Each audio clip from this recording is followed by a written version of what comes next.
चलो स्टार्ट करें। चलिए दोस्तों, सब very very very good morning. और स्टार्ट करने जा रहे हैं अपना बहुत ही प्यारा सा सब्जेक्ट। नाम क्या दोस्तों उसका? ऑडिट। चलिए, तो ऑडिट के अंतर्गत दोस्तों अपन एग्जाम ओरिएंटेड हमारे बैच चल रहा है, जिसमें अपन ने कल कुछ खास बातें की थी। एक बार रिवाइज करेंगे उन सारी बातचीतों को। अपन ने सबसे पहला कंसेप्ट जो देखा था दोस्तों, अपन ने देखा था ऑडिट के बारे में कि भाई what do you mean by audit. तो क्या जाना था अपन ने ऑडिट के बारे में? बताएंगे what is audit. Audit is a independent examination of financial statement of any entity, whether profit making or not, irrespective of its size or legal structure, in order to express opinion on true and fair view.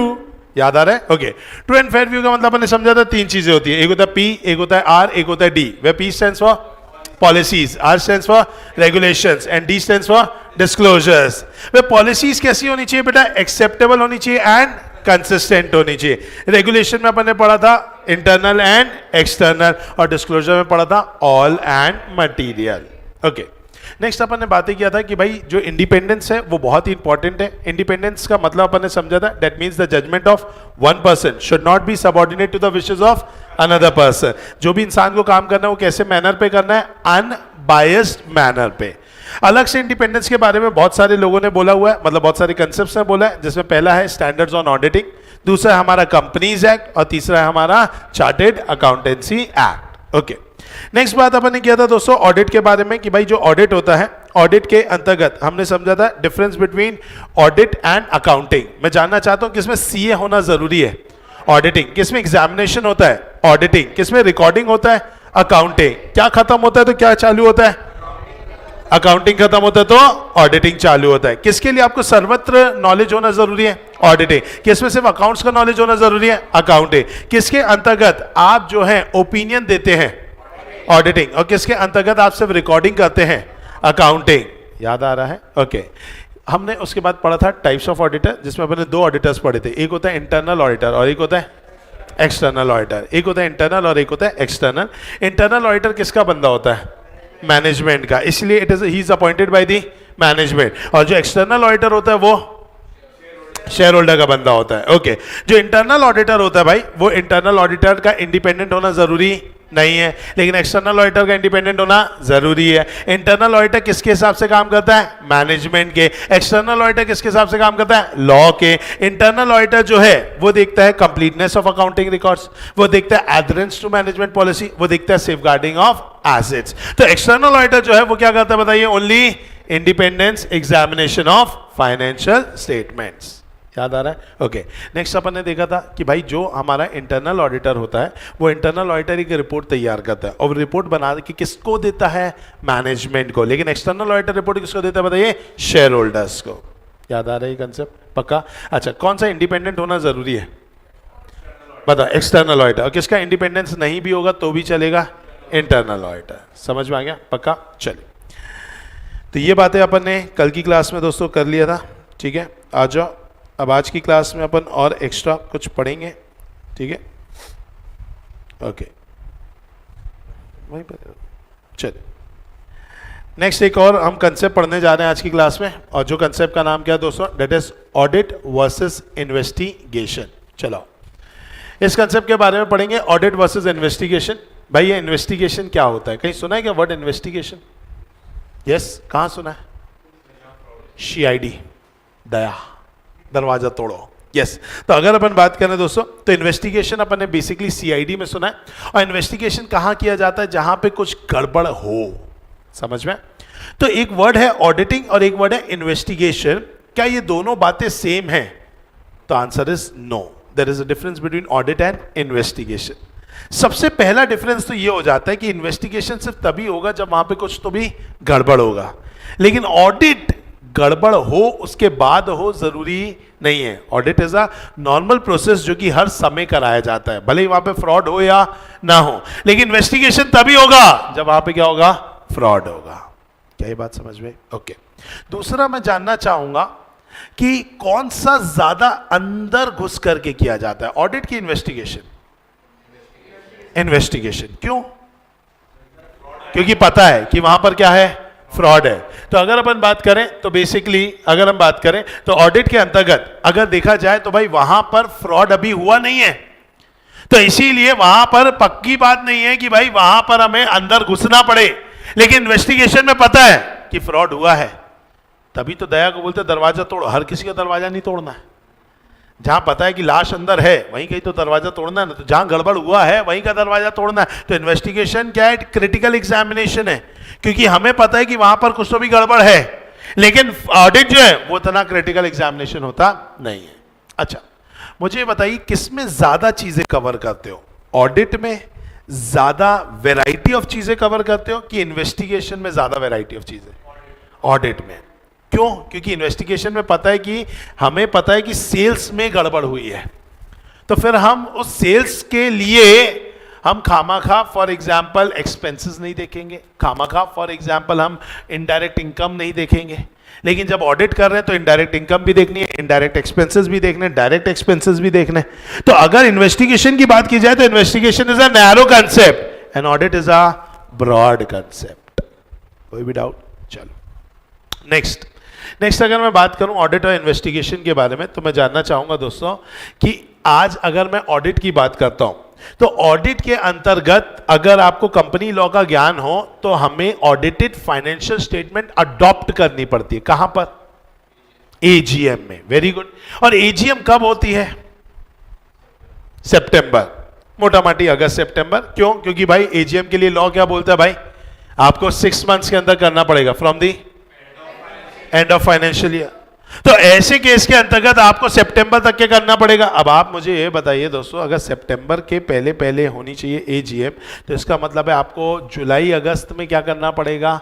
Audit complete करना होगा। अब आप मुझे बताएंगे दोस्तों, अगर मैं बात करूं फॉर एग्जांपल किसकी? रिलायंस की। रिलायंस के अंदर अगर मैं बात करूं सेल्स की, तो सेल्स इस बार की उनकी हुई है फॉर एग्जांपल 11 लाख करोड़ की। 11 लाख करोड़ की सेल्स के लिए क्या कुछ वाउचर्स फटे होंगे? वाउचर समझता? कागज। यस, कागज फटे होंगे। 11 लाख करोड़ की सेल्स के लिए कितने वाउचर फटे होंगे? कितने वाउचर फटे होंगे? 11 लाख करोड़ की सेल्स हुई है, मोटा माटी कितने वाउचर फटे होंगे? हाँ, 100 करोड़ फटे ही होंगे मोटा माटी। अरे 11 लाख करोड़ की सेल्स हुई है। अगर आप फॉर एग्जाम्पल मान लीजिए एक सेल 1 लाख की भी लेते हो, समझ में आए? तो लगभग 11 करोड़ तो ऐसे ही हो गया। 1 लाख की सेल हुई नहीं होगी, कोई 500 की, कोई 400 की, कोई इसकी उसकी। तो मोटा माटी अपन इंटू 5 इंटू 6 कर सकते हैं। तो मोटा माटी मैं बोलता हूं भाई 80-90 करोड़ वाउचर फटे होंगे। ये तो सिर्फ किसकी बात हुई? सेल्स की। परचेज भी हुए होंगे, एक्सपेंसेस भी हुए होंगे, मोटा माटी सब मिला लो, मैं बोलता हूं 100 करोड़ पेपर होंगे, जिसे आपको क्या करना है? चेक करना है। अब चेकिंग चालू करोगे कब? मार्च के बाद, और खत्म कब करनी है? जुलाई के पहले, ये जुलाई में आसपास, मतलब अप्रैल मई जून जुलाई, 4 महीना। 4 महीने में 100 करोड़ पेपर चेक करना है। आप, आपका परिवार, आपका कुटुंब, आपका मोहल्ला, आपका शहर, सब लग जाएगा तो भी क्या 4 महीने में 100 करोड़ पेपर चेक कर पाओगे? नहीं कर पाओगे, पक्की बात है। तो अब इसके लिए हमें क्या करना होगा? ऑडिट छोड़ देते, नहीं लेते। Very good. यहां पर हम क्या करेंगे? यहां पर हम वो चीज इस्तेमाल करेंगे जो हमारी मम्मी इस्तेमाल करती है जब गेहूं खरीदने जाती है। मम्मी इतने बड़े गेहूं के बोरे में से थोड़े से गेहूं निकालती है, उनसे बातचीत करती है, फिर इसको छोड़ती है, फिर और अंदर जाती है और निकालती है, ये भी ठीक लगता है, फिर एक और बार उठाती है, तीनों ठीक निकलते हैं, मम्मी बोलती है बोरा पैक कर दो। यस और नो? अगर मम्मी घर पे सब्जी बना रही हो, खासकर मेहमान आए हो, आप रहते तो कुछ भी खिला देती बेटा, लेकिन मेहमान आते हैं तो मम्मी एक बार क्या करती है? सब्जी को टेस्ट करती है, और अगर सब्जी को टेस्ट करने पर समझ में आया कि नमक ज्यादा है तो मम्मी क्या करती है? फिर और कुछ एड ऑन करती है जिससे नमक को न्यूट्रलाइज किया जाए। या समझ में आया मसाला कम है तो और मसाले को क्या करती है? ऐड करती है। तो पूरी सब्जी खाने के बाद मसाला ऐड होता है कि छोटा सा चेक करने के बाद? छोटा सा चेक करने का। यही कंसेप्ट यहां पर भी इस्तेमाल होगा। हम पूरी 100% चेकिंग नहीं कर पाएंगे क्योंकि 100 करोड़ पेपर चेक करना हमारे बस की बात नहीं है। तो अपन 100 करोड़ पेपर चेक ना करके शायद कुछ कम पेपर चेक करेंगे, और उन कम पेपर को चेक करके भी ये बोल देंगे कि 100 करोड़ पेपर एकदम सही है। इस कंसेप्ट को अपन बोलते हैं टेस्ट चेकिंग। क्या बोलते हैं? Test checking. तो मैं जानना चाहता हूं ऑडिट में टेस्ट चेकिंग अलाउड होगी कि इन्वेस्टिगेशन में? ऑडिट में, क्योंकि इन्वेस्टिगेशन में पता है लाश है मतलब गड़बड़ हुआ है, यहां टेस्ट कुछ नहीं करना है, तो 100% करना है। एक तो छोटा कंसेप्ट तो पूरा ही चेक करो, अब ऑडिट इज अ बड़ा कंसेप्ट, इसीलिए यहां पे टेस्ट चेकिंग क्या है, अलाउड है। क्या ये बात समझ में? ऑडिटर को कौन अपॉइंट करता है? कौन अपॉइंट करता है? Share holder. इन्वेस्टिगेटर को शेयर होल्डर अपॉइंट करे जरूरी नहीं है, उसको अपॉइंट कर सकता है कोई भी, लाइक सेंट्रल गवर्नमेंट भी कर सकती है, एनसीएलटी भी कर सकती है, कोई भी कर सकता है। ऑडिटर जो रिपोर्ट बनाता है वो रिपोर्ट बना के किसको देता है? शेयर होल्डर को। लेकिन इन्वेस्टिगेटर जो रिपोर्ट बनाएगा वो रिपोर्ट बना करके देगा उस इंसान को जिस इंसान ने उसको अपॉइंट किया है। क्या ये बात समझ में आई आपको? पक्का? अच्छे तरीके से? कोई भी डाउट तो नहीं इसमें? आइए, यही चीज़ें यहाँ पर लिखी हुई हैं, पढ़ते हैं, ख़त्म करते हैं। क्या बोल रहा है बताइए बेटा? Audit is a independent examination, investigation is a critical examination. Objective इसका है ये देखना कि क्या true and fair view show हो रहा है कि नहीं, और इसका ऑब्जेक्टिव है कुछ स्पेसिफिक पर्पस को असरटेन करना। ओके। ऑडिट का स्कोप जो है वो क्या है? वाइडर। इन्वेस्टिगेशन का स्कोप क्या है बताइए? लिमिटेड। ऑडिट क्या है? रेगुलर एक्सरसाइज है। इन्वेस्टिगेशन क्या है? रेगुलर एक्सरसाइज नहीं है। ओके। ऑडिट में टेस्ट चेकिंग क्या है? अलाउड है। इन्वेस्टिगेशन में क्या बोला है? Test checking is not advisable. Okay भाई। ऑडिट क्या है? प्लान ऑडिट नहीं करते हैं सस्पिशियस माइंड के साथ, आप इतना सस्पिशियस माइंड के साथ ऑडिट नहीं करते, लेकिन इन्वेस्टिगेशन में पता है गड़बड़ हुई है तो आपका माइंड कैसा रहता है? सस्पिशियस। ओके। ऑडिट किसकी रिपोर्ट किसको बनाते हैं? ओनर या शेयर होल्डर को रिपोर्ट देते हैं। यहां किसको देते हैं? जिसके बिहाफ में आपने इन्वेस्टिगेशन को किया है। क्या ये बात समझ में आई आपको? पक्का? अच्छे से? तो this is the difference between what दोस्तों? Audit and investigation. चलिए, क्या टाइप्स ऑफ ऑडिटर कल अपन ने पढ़ लिया था? पक्का? अच्छे तरीके से? चलिए और कंसेप्ट को देख लेते हैं। एक और कंसेप्ट है आपके बीच में, interim audit versus concurrent audit. चलो, कोई बता सकता है व्हाट इज इंटरिम? दो चीज के बीच में। इंटरिम डिविडेंड सुना होगा, दो डिविडेंड के बीच में दिया जाने वाला dividend is a interim dividend. वैसे ही इंटरिम ऑडिट, दो ऑडिट के बीच में होने वाला audit is a interim audit. अब इंटरिम ऑडिट की बात की जाए, इंटरिम ऑडिट और कॉन्करेंट ऑडिट, इन दोनों में क्या कोई डिफरेंस है? तो आंसर इज यस। मुझे बताइए, दो ऑडिट के बीच में अगर कोई ऑडिट हो रहा है तो वो क्यों हो रहा है? एग्जाम्पल के नाम पर, जैसे कि शेयर मार्केट की आपको कुछ न्यूज पता होगा कि वहां पे क्वार्टरली रिजल्ट्स आते हैं, यस और नो? जैसे आज क्या है? आज क्या है? यस।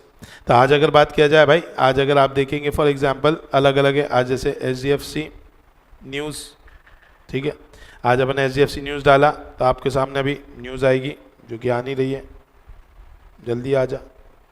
ये देखो क्या लिखा है, क्या लिखा है बोलो ना? HDFC bank Q3 result live update. आज Q3 के क्या है? HDFC बैंक के क्या है? रिजल्ट्स है। ऑब्वियस सी बात है। अब ये रिजल्ट के कारण आज अगर अपन बात करते हैं, अगर अच्छा हुआ होगा तो क्या होगा बताइए? यस। तो अगर अपन बात करें HDFC न्यूज़, क्यों डाल रहा हूं मैं? HDFC शेयर प्राइस ये थोड़ा सा गिरा है, ठीक है, लेकिन अगर अभी रिजल्ट आया नहीं है, सॉरी ये तो आने वाला है, 6 बजे आएगा, ठीक है, तो 6 बजे आएगा। अगर किसी का रिजल्ट आ गया होगा, मान लो अगर अनाउंस हुआ होगा, लाइक ICICI का भी आज आने वाला है, तो अगर मान लीजिए किसी का आया होगा तो रिजल्ट खराब होगा तो मार्केट कहाँ जाएगा? नीचे। और अगर अच्छा होगा तो मार्केट कहाँ जाएगा? ऊपर। अब ये तो शाम को आएगा रिजल्ट, तो कल आप HDFC का देखना, पहले रिजल्ट देखना क्या आया, वो बोलेंगे भैया खराब आया, तो क्या होगा? नीचे जाएगा। जैसे जियो फाइनेंशियल, पता है आपको? जियो फाइनेंशियल का भी आया है, उनका खराब आया है। जियो फिन शेयर उनका खराब आया, मोस्ट प्रोबेबली देखो डाउन है ना, 4%। 4% डाउन होना बड़ी बात होती है एक दिन में। तो ये क्या हुआ? ये देखो, ये अगर अपन बात करें तो ये डाउन आने की वजह से ऐसा हुआ। कल तक के तो ऊपर था 5%, दिख रहा है कि नहीं? तो अगर देखा जाए आज क्या हो गया? 4% नीचे, खुला ही नीचे। अभी तो मार्केट खुले हुए को समय कितना हुआ? 1 घंटा हुआ है लगभग। और अगर ऐसा हो गया तो वो कारण क्या है? क्योंकि इनके रिजल्ट सही नहीं आए, 56% नीचे आया रिजल्ट, तो ऑब्वियस सी बात है इसके कारण मार्केट ने रिएक्ट किया। अच्छा, ये जो रिजल्ट क्वार्टर्स में डाल रहे हैं, इसका मतलब ये रिजल्ट ऑडिटेड होंगे, अनऑडिटेड होंगे? ऑडिटेड होंगे, तभी तो इज्जत होगी इनकी, नहीं तो शेयर मार्केट में कौन इज्जत करेगा अनऑडिटेड रिजल्ट्स की? फिर तो हर कंपनी अपना बड़ा बड़ा करके दिखाएगी और फाइनल में बताएगी क्या हुआ हमारे साथ। तो इसीलिए इसका ऑडिट होना जरूरी है। तो ऐसे ऑडिट को अपन क्या नाम देंगे बताइए? Interim audit. क्या ये बात समझ में? पक्का? तो अगर अपन बात करें भाई व्हाट इज इंटरिम ऑडिट, तो इंटरिम ऑडिट क्या होता है? दो ऑडिट के बीच में जब कोई एक ऑडिट कराया जाता है, उस कंसेप्ट को अपन क्या बोलते हैं बताइए दोस्तों? Interim audit. क्या ये बात समझ में आ गई? पक्का? अच्छे से? चलिए, तो क्या बोल रहे हैं यहां पर, ठीक है, बेटा अगर बुक चाहिए होता है कि यहां से ले सकते हैं, ठीक है। चल क्या लिखा हुआ है, an audit that is taken up between two annual audit, it is called as what दोस्तों, इंटरिम ऑडिट। ओके, अगर हम बात करें एक और ऑडिट होता है जिसे अपन क्या बोलते हैं, concurrent audit. So what is this concurrent audit? Concurrent मतलब लगातार, लगातार जो ऑडिट होता है उसे अपन क्या बोलते हैं दोस्तों, कॉन्करेंट ऑडिट। एग्जांपल के नाम पर बैंक्स, आपको पता है बैंकिंग की दुनिया में लगातार ऑडिट होता है। कोई बता सकता है क्यों होता होगा? पब्लिक का पैसा और हर दिन करोड़ों अरबों खरबों का काम हो रहा है। आज अगर मान लीजिए हर दिन करोड़ों अरबों खरबों का काम हो रहा है, एक दिन कुछ गड़बड़ हुआ और वो गड़बड़ नहीं पकड़ो, साल के आखिरी में जाके पकड़ोगे ना, वो 100 1000 करोड़ 2000 करोड़ ना जाने कितने लाखों करोड़ों का नुकसान बैंक को हो सकता है। तो ये हर दिन अपना ऑडिट कराते हैं और इतनी सारी ब्रांचेस हैं तो हर ब्रांच का भी क्या कराते हैं, ऑडिट कराते हैं। इसे क्या बोलते हैं, कॉन्करेंट ऑडिट। कॉन्करेंट ऑडिट जो हर दिन लगातार होता है उसे क्या बोलते हैं, कॉन्करेंट ऑडिट। एक घर, सीए का एक घर कॉन्करेंट ऑडिट की दम पे चलता है। समझ में आ रहा है? क्योंकि कॉन्करेंट ऑडिट में होता क्या है, अब इतनी सारे बैंक है, उसकी इतनी सारी ब्रांचेस हैं, आप इतना 2 किलोमीटर के ऐसे दायरे पे घूमोगे ना, 15-20 ब्रांच मिल जाएंगी बैंक्स की, अलग अलग बैंक्स की। तो अगर मान लीजिए इनका अपन को ऑडिट मिलता है तो एक ब्रांच का अपन को 20-25 हजार रुपए मिलता है। अगर तुमने 10 ब्रांच भी अंदर कर ली, पूरे छत्तीसगढ़ की या पूरे रायपुर की, 2.5 लाख रुपए महीना आएगा।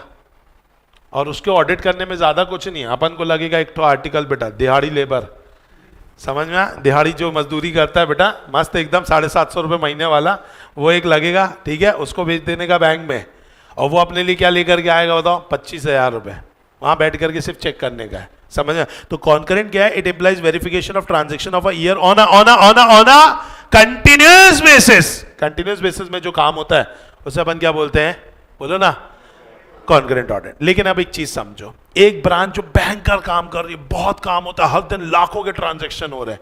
एक बैंक ऐसी है जिसमें मुश्किल से शायद कोई काम होता है, क्योंकि वो गांव के अंदर बेटा एक और गांव होता है, गांव का भी एक छोटा गांव होता है, सब गांव। उस सब गांव के अंदर कोई ब्रांच होगी जिसके अंदर बा मुश्किल 4 दिन में कोई एक आध बार कोई इंसान आता है 1000 रुपए डिपॉजिट करने के लिए। अब ऐसी जगह पर क्या रोज अपन को ऑडिट करना है क्या? नहीं। तो इसीलिए इनका होता कंटिन्यूस बेसिस पे, लेकिन ये डिसाइड कौन करेगा? ऑडिटर। ऑडिटर बोलता है यहां पे रोज काम हो रहा है बॉस, रोज लाखों का ट्रांजैक्शन है, मेरा आदमी रोज बैठेगा यहां पर 6 घंटा काम करेगा। यार ये गांव के अंदर जो है ना, ये ढंग का काम ऐसा कुछ खास हो नहीं रहा, गांव वाले छोटे छोटे से ज्यादा पैसा डिपॉजिट होता नहीं, एक काम करो यार, इधर ना हफ्ते में 2 दिन की विजिट दे दूंगा मैं, कोई दिक्कत की बात नहीं। तो ये डिसाइड कौन करता है बताओ? ऑडिटर। तो कॉन्करेंट ऑडिट में the period of verification primarily determined by the auditor. लेकिन अगर क्वार्टरली ऑडिट की मैंने बात किया, इंटरिम ऑडिट की, तो वहां पर ऑडिटर डिसाइड नहीं करता, वहां तो सेबी का रूल है भैया, जनवरी में मेरे को क्या चाहिए, Q3 के रिजल्ट, मार्च में चाहिए Q4 के रिजल्ट। तो ऑटोमेटिकली वहां भैया ऑडिटर कुछ नहीं करता, वो क्लाइंट बोलता है भाई मेरे पास सेबी की गाइडलाइन है, मैं लिस्टेड कंपनी हूं, मेरे को Q3 का रिजल्ट चाहिए, जनवरी के पहले ऑडिट रिपोर्ट साइन कर देना 3 महीने की। तो यहां पर specific date as per client requirement. क्या ये बात समझ में आ रही है कि नहीं? क्या दोनों के बीच का डिफरेंस समझ आया? एक है कौन सा ऑडिट, इंटरिम, और एक कौन सा है, कॉन्करेंट। 2 ऑडिट के बीच में एक ऑडिट हुआ, इंटरिम ऑडिट, हर दिन लगातार वेरिफिकेशन चल रहा है, कॉन्करेंट। बैंक्स में जनरली क्या होता है, कॉन्करेंट। लिस्टेड कंपनी का जनरली क्या होता है, interim.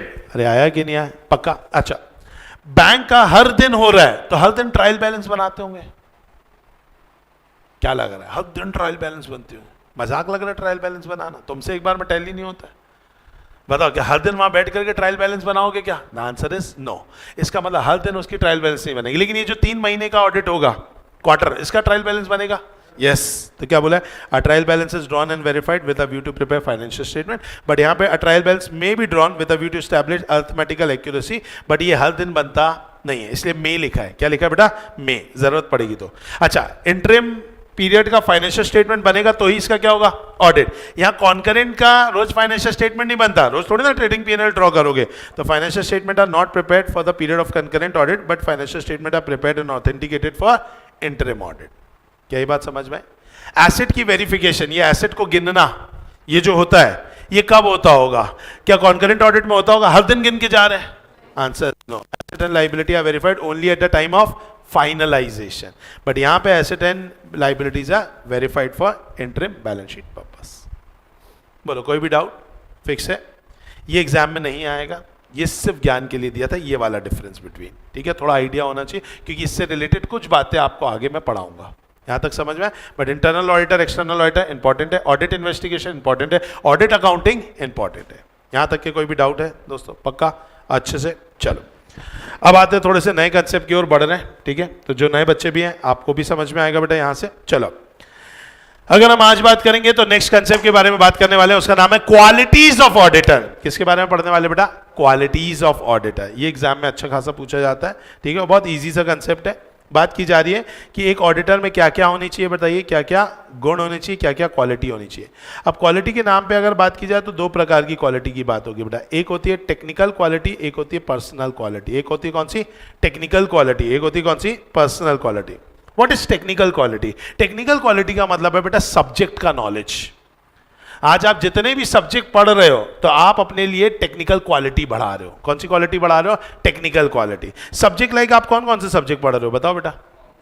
Accounts, audit, tax, corporate law, very good. और बचपन में एक और लॉ पढ़ा था, पार्टनरशिप, बिजनेस लॉ, ये सारा हो गया। तो यही तो है। बोले भैया इन टर्म्स ऑफ व्हाट दोस्तों? Technical quality. यहां पर बोला गया पहला अकाउंटेंसी इन इट्स प्रिंसिपल आपको जानना जरूरी है, कॉर्पोरेट लॉ जानना जरूरी है, general principle of law of contract जानना जरूरी है, ऑडिटिंग जरूरी है, डायरेक्ट एंड इनडायरेक्ट टैक्स होना जानना जरूरी है। ये वही सारी चीजें हैं जो चीजें आपने पढ़ी है। ये सब कौन सी क्वालिटी है बताइए?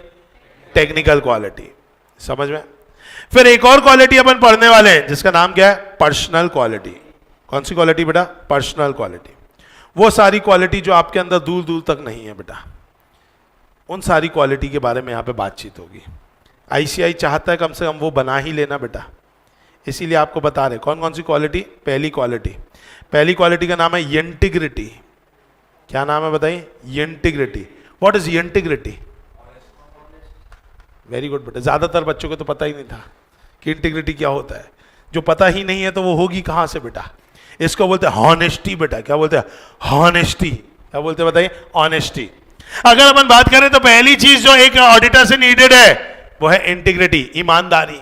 ईमानदारी के साथ आपको क्या करना है बेटा? अपना काम करना है। तो पहला काम क्या चाहिए? इंटीग्रिटी। दूसरे आपसे उम्मीदें हैं objectivity. Sir what is objectivity? Objectivity मतलब अपने गोल के प्रति यू मस्ट बी सिंसियर। आपका काम क्या है? ओपिनियन देना। आपका काम है अच्छे से अच्छा ओपिनियन देना। सिंसियर रहो अपने काम के प्रति। तो दूसरी चीज क्या चाहिए हमें? ऑब्जेक्टिविटी। ओके भाई। तीसरी चीज हमें चाहिए communication skills. What is this communication skills बेटा? बात करने की कला। ऑब्वियस सी बात है। आप क्या बड़े बड़े मैनेजमेंट में आज मुकेश अंबानी से डील करोगे क्या? नहीं है सपना?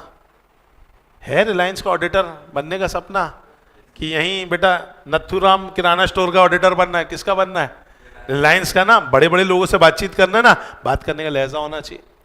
आज अगर आपको हो सकता है भाई इनकम टैक्स कमिश्नर से बात करनी पड़े, आपको एमसीए में जाकर के बातचीत करनी पड़े, तो आपके पास बात करने का कम्युनिकेशन स्किल्स होना चाहिए। It is very important. तभी तो आपको क्या कराई जाती है? IT OT training. पता ही आईटी होती है, ओसी ट्रेनिंग, ये सब इसी के लिए होती है। आपको लग रहा है पता नहीं क्या चल रहा है, वो यही सब चल रहा है बेटा। आया? नेक्स्ट क्या होना चाहिए? नेक्स्ट होना चाहिए आपके अंदर प्रोफेशनल स्किल्स।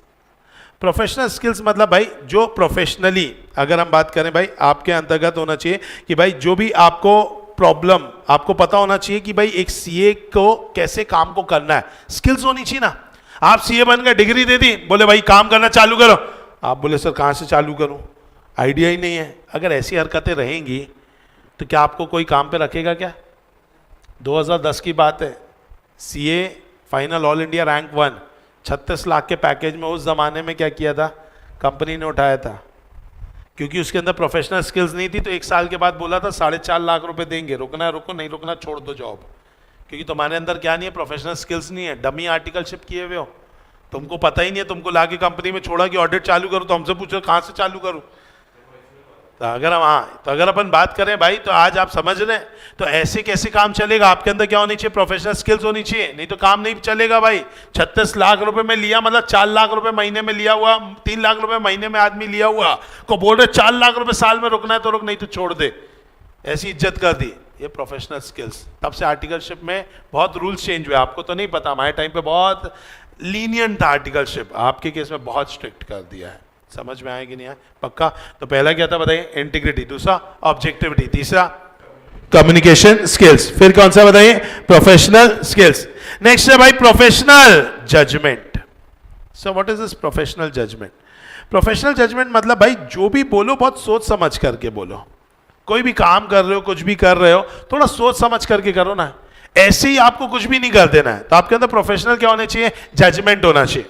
आज एग्जाम्पल, आपको भाई चीजों को चेक करना है। अभी मैंने आपको सिखाया कि आप 100% चेकिंग करोगे? बोलो हाँ। नहीं करोगे तो कितने परसेंट करोगे? दिमाग लगाना पड़ेगा ना। अच्छा, हर जगह परसेंटेज सेम रहेगा क्या? नाटा क्लासेस में आओगे तो और बोलोगे सर हम 80% आपका काम चेक करेंगे, तो क्या कोई XYZ जगह पर जाओगे, कोई रामकृष्ण हॉस्पिटल का, वहां पे भी 80% ही करोगे क्या? नहीं, वहां हो सकता है 20% करो, 30% करो। कोई ज्वेलरी की दुकान में जाओ, वहां पे 90% करो। ये आपको दिमाग लगाना पड़ेगा। इसे क्या बोलते हैं बताइए? Professional judgment. समझ में आ रहा है? पक्का? चलिए नेक्स्ट होना चाहिए आपके नॉलेज। नॉलेज तो क्या? Knowledge, updated knowledge. किसका अपडेटेड नॉलेज चाहिए बेटा? लॉ का, टैक्स का, जीएसटी दिन प्रतिदिन बदल रहा है। अभी आने वाला है क्या अपना? क्या आने वाला है फरवरी में? मेरे आजाद देश के बेशरम बजट आ रहा है। क्या पूरा DTIDT बदल जाएगा? हाँ, सब बदल जाएगा। सारी चीजें अलग अलग हो जाएगी। मोदी जी को नए लेकर के आ जाएंगे तूफानी टाइप का। बोले अब स्लैब में ये देने वाले हैं, जीएसटी में ऐसा ऐसा होने वाला है। वो तो बोल के निकल गए, तुमको पढ़ना पड़ेगा। अरे आया कि नहीं? सीए को तो अपडेटेड रहना पड़ेगा भाई। तो नॉलेज, कैसा नॉलेज बताओ? Updated knowledge. नेक्स्ट थिंग, आपसे क्या उम्मीद है बताइए? इंडिपेंडेंस। ये तो अभी बता भी चुका हूं। इंडिपेंडेंस मतलब the judgment of one person should not be subordinate to the wishes of another person. और आपको एक चीज बताऊं बेटा, आपको इंडिपेंडेंस दो जगह से रहना है। एक होता है इंडिपेंडेंस बाय माइंड और एक होता है independence bye appearance. Independence by mind मतलब मन से भी स्वतंत्र रहना है और अपीयरेंस से भी स्वतंत्र रहना है। Example, Prateek sir who is a chartered accountant, उनका अपना खुद का प्रैक्टिस चलता है। Achin Nata is teaching in Nata classes, I am the owner of Nata classes. अगर मेरा ही भाई मेरी ही क्लासेस का ऑडिट करेगा तो क्या लगता है आप विश्वास कर पाओगे? क्यों नहीं कर पाओगे? इंडिपेंडेंस नहीं। वो इंडिपेंडेंट किससे नहीं है? अपीयरेंस से। हो सकता है मन से बहुत इंडिपेंडेंट हो, मन से हो सकता है बोले भैया देख अच्छन, जो भी मैं काम करूंगा भाई मैं तो पूरा ICI के हिसाब से काम करूंगा, तेरे चक्कर में मैं अपनी डिग्री बर्बाद नहीं करूंगा। समझ में आया? तो भाई मैं ढंग से वैसे ही काम करूंगा, फीस भी लूंगा। ऐसा हमारे बीच में टर्म्स है अंदर। लेकिन आपको तो बाहर से भाई भाई दिखेंगे ना, आप विश्वास नहीं कर पाओगे। सेम इस केस में मान लीजिए भाई मिस्टर साहिल जो कि क्या बन गए? CA बन गए। अब CA बन गए तो मैंने इनको बुलाया, मैंने कहा भाई मेरे यहाँ पे ऑडिट करना है। बोले ठीक है सर कर देंगे, कोई दिक्कत की बात नहीं। मैंने सब फर्जी अकाउंट्स बनाया बेटा। फर्जी अपनी इनकम है 50 करोड़ की, फर्जी अपना नेट प्रॉफिट है 10 करोड़ का। बोले सर ये तो सब मैं वाउचर के हिसाब से देख लो, आपने सब फर्जी वाला किया है। मैं कहा वो तो मेरे को पता है। बोले सर मैं साइन नहीं करूंगा। बेटा मैंने कहा डिग्री कैसे मिली? बोले सर नाटक क्लासेस में पढ़ा इसलिए मिली। मैंने कहा यही कुर्बान कर दो, आज यहीं क्या कर दो? साइन कर दो। आप मुझे बताइए, गुरु दक्षिणा मांग लिए बेटा, क्या वो पीछे हटेगा? नहीं हटेगा, वो दे ही देगा बेटा। वो फर्जी रिपोर्ट पे क्या कर देगा? साइन कर देगा। अब देखा जाए तो ये बाय अपीयरेंस आपको कहीं से इंडिपेंडेंट मतलब नॉन इंडिपेंडेंट लग रहा है? नहीं, मेरा और साहिल का ऐसा सच कोई रिश्ता नहीं है, लेकिन मन से वो इंडिपेंडेंट नहीं है। तो आपको अपीयरेंस से भी इंडिपेंडेंट रहना है और मन से भी रहना है। देखो अपीयरेंस पता चल जाता है, मन का भी पता नहीं चलता। वो अब आपको ही देखना पड़ेगा। यही तो क्वालिटी, यही तो पढ़ा रहे क्वालिटी, कि अगर साहिल लग रहा है यार मैं इंडिपेंडेंट नहीं रहूंगा, अचिन सर ने अगर ऑडिट का काम मेरे को दिया है तो ये इंसान मेरे को डोमिनेट कर सकता है, मेरे को इनका काम नहीं लेने का। ये आपके अंदर क्वालिटी होनी चाहिए। इसी को तो अपन क्या बोल रहे हैं? इंडिपेंडेंस। नेक्स्ट थिंग क्या बोल रहे हैं? टैक्टफुलनेस। टैकल करते आना चाहिए। आज एक सीए को बहुत लोगों से डील करना है। आप जैसे छोटा छोटा बच्चा लोगों से लेके बड़ा बड़ा अंबानी लोगों तक डीलिंग करना है। अब आप जैसे छोटा छोटा बच्चा लोगों से काम भी तो निकलवाना है और अंबानी के लिए काम भी करना है। तो आज टैकल करते आना चाहिए। बच्चों से काम निकलवाना सबसे मुश्किल है। आप रोते रहते हो कोचिंग जाना है, फिर भी आपको रात तक बैठाना और आपसे एक्स्ट्रा काम करवाना और दिहाड़ी मजदूरी के नाम पे 750 रुपए ही देना बेटा। ये टैकलिंग ही से ही हो पाएगा। समझ में आया? तो इसीलिए आपके अंदर क्या होना चाहिए? टैक्टफुलनेस होनी चाहिए। And last but not least, that is known as confidentiality. What is confidentiality बेटा? राज को राज ही रहने दो बेटा, राज को राज ही रहने दो। मतलब आज अगर बात की जाए तो भाई किसी भी बिजनेस हाउस में कितना काला पैसा है, कितना ब्लैक मनी, कितना व्हाइट मनी, सब पता है। किसको? सीए को। बिजनेसमैन जितना अपना बीवी को नहीं बताता उससे ज्यादा किसको बता देता है बेटा? सीए को बता देता है।